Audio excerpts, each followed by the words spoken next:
Kolkata press ক্লাবের ৮০তম প্রতিষ্ঠা বার্ষিকী।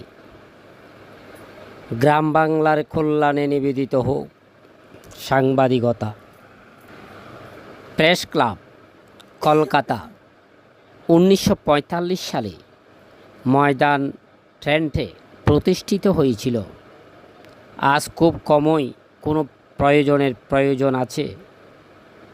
ক্লাবটি এই উপমহাদেশে কর্মরত রিপোর্টারদের সবচেয়ে পুরনো প্রেস ক্লাব এবং এটি তার দরকারি অস্তিত্বের ৮০ বছর পূর্ণ করেছে।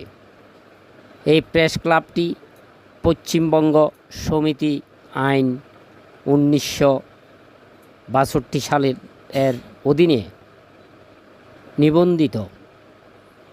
২২ জুলাই সোমবার